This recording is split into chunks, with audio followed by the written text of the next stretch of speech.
Welcome back to AEW Change the World. I've just done booking the 12th episode of Tuesday Night Dynamite. It's a quicker than usual turnover because I am keen to get to that Madison Square Garden event. So with that said, let's run the show. The episode begins with a statement from Dustin Rhodes recorded early in the week. The purpose of the statement is to inform viewers that Chris Jericho has been invited to meet with AEW management before this week's show with a view to appearing on Tuesday Night Dynamite. Rhodes explains that despite the offer of an olive branch, Chris Jericho had, as of the time of the recording of the statement, given zero indication of a willingness to talk things out. It is unknown if he'll be at the show, but Dustin makes it clear that everybody at AEW would like to see Chris Jericho back doing what he does best inside an AEW ring. So we see here there has been something of a back down from Dustin Rhodes and AEW management. They want Chris Jericho back on the show, and they have offered him the opportunity to come back and air his grievances. The commentators then discuss that, saying that still Chris Jericho has not responded to the offer. Moving on, the commentators will discuss the people who will be competing tonight, looking ahead to the rest of the show.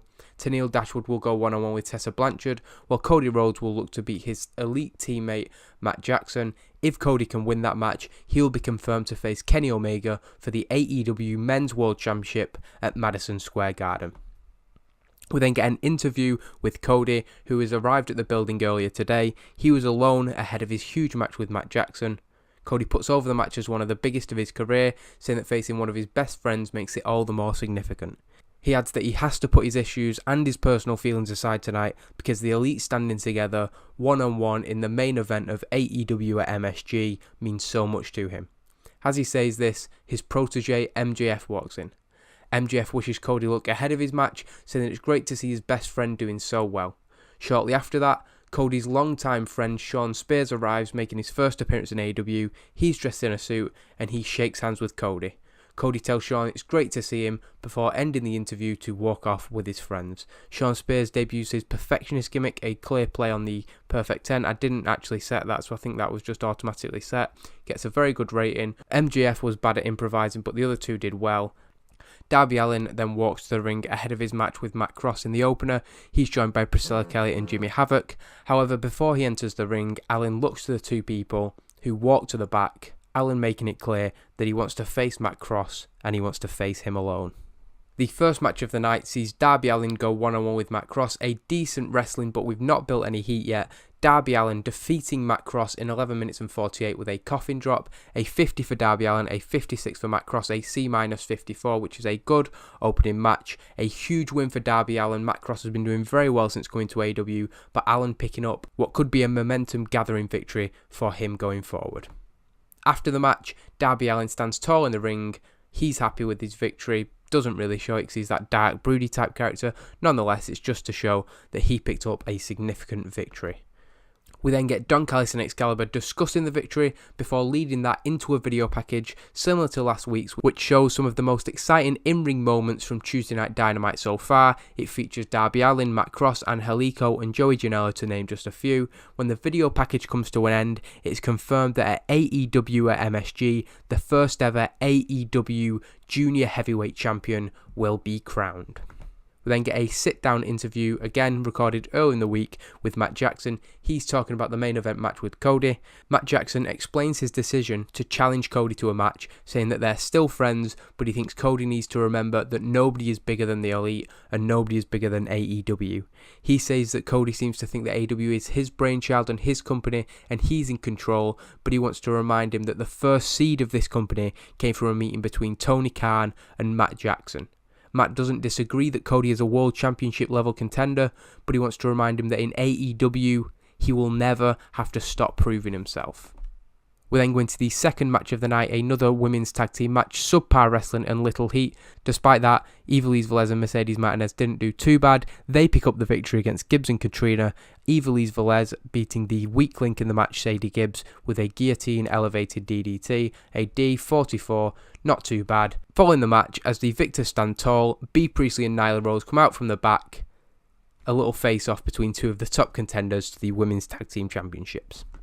We then get another candid style segment. This follows up Dustin's statement earlier. It shows footage from him in the office this week trying to call Chris Jericho. After a brief conversation with Jericho where Dustin asked Chris Jericho to come back and to discuss their issues, an argument broke out.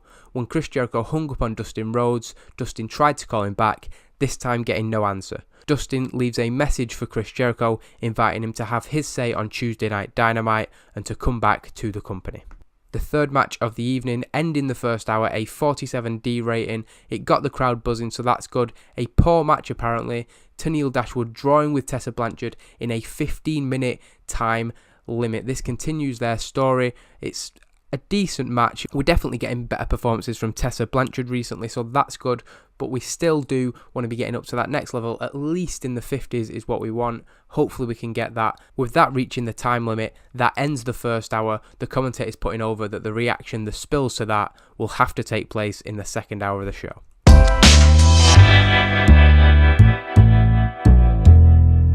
Having had to hastily cut away at the end of the first hour, the commentators put over the immediate aftermath to the 15-minute time limit draw, both competitors having protested to the referee that the match should have continued. The referee, knowing that there is 3 more matches scheduled for the second hour, could not agree to that. Tessa Blanchard eventually accepted this, but Tenille Dashwood remained in the ring. As we return to the second hour of the show, Tenille Dashwood and Daniel Monet are both stood in the ring still, Tenille with a microphone in hand. Tenille calls out the AEW Women's World Champion Britt Baker, challenging her to defend the title before MSG. She deserves a shot because the so-called number 1 contender couldn't beat her. Britt Baker says that she's going to honour her contractual agreement with Tessa Blanchard, but after that she'll be more than happy to defend the title against Tenille. The two continue to go back and forth, bickering and arguing until Tessa Blanchard has heard enough. Tessa comes back down to the ring, saying that she could beat Tenille Dashwood and she will the next time they step in the ring. She then turns to Britt Baker, calling on her to put an end to all this and make the match a 3-way at Madison Square Garden. Britt Baker says that as champion, she is more than happy to defend against both of them, and if that's what she wants, that is what she is going to suggest to Brandy Rhodes. Don Callis and Excalibur then discuss that apparent confirmation of a 3-way for the Women's World Championship at Madison Square Garden before turning their attention to tonight's main event.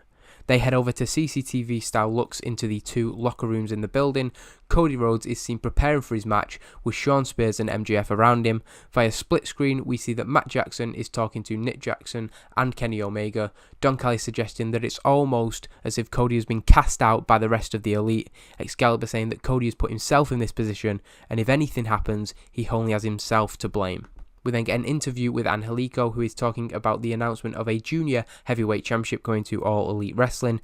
As he speaks of his interest and excitement at the prospect of that, he'll be cut off, just as Matt Cross was previously, by the Fringe. The 3 of them will slowly and creepily walk around Angelico and Marvez before leaving. Darby Allin will particularly have a long glance at Angelico before walking off.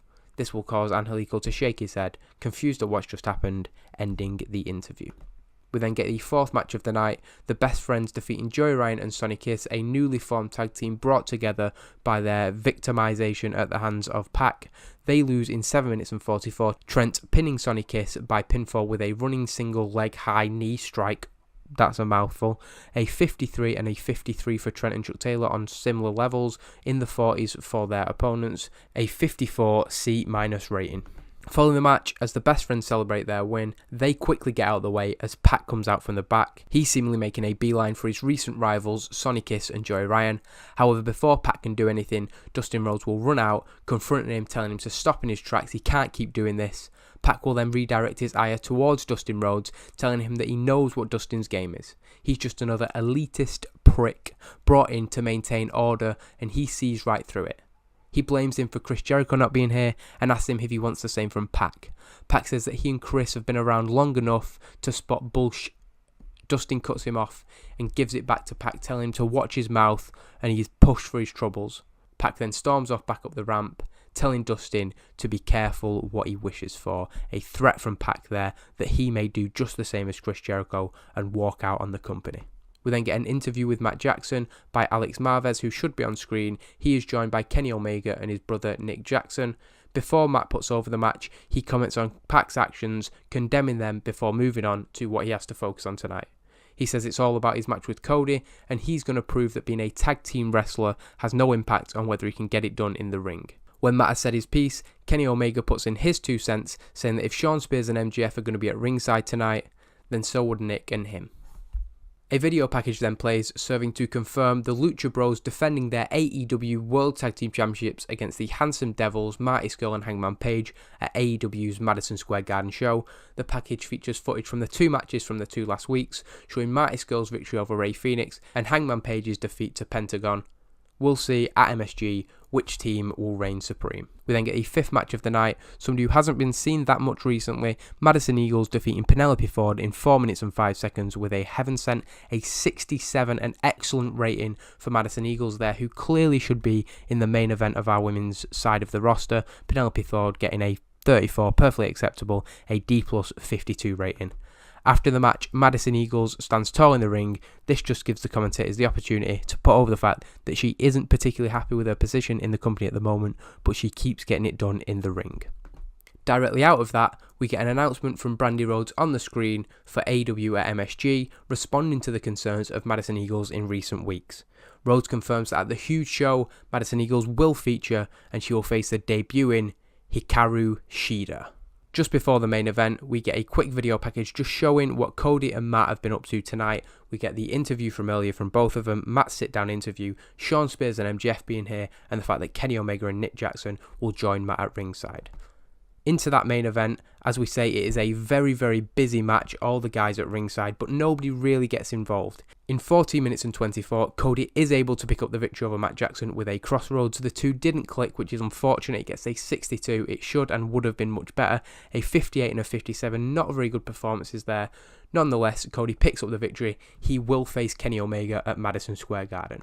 The final segment of the show puts that over, Cody standing tall in the ring, having his arm raised. Despite all the people at ringside, they all fade into the background as 2 important figures step forward. The AEW Men's World Champion enters the ring, Kenny Omega and Cody going face to face to end the show. The commentators putting over that at AEW at MSG, Kenny Omega v Cody Rhodes for the AEW Men's World Championship will be the main event. So that's episode number 12 of Tuesday Night Dynamite in the bag, a 68 C+, again increasing our popularity in those 30 regions that we keep increasing in. We've just got 1 episode before the MSG show, so I really want to get to that as soon as possible. Next week, the Go Home show, followed by that Madison Square Garden mega event.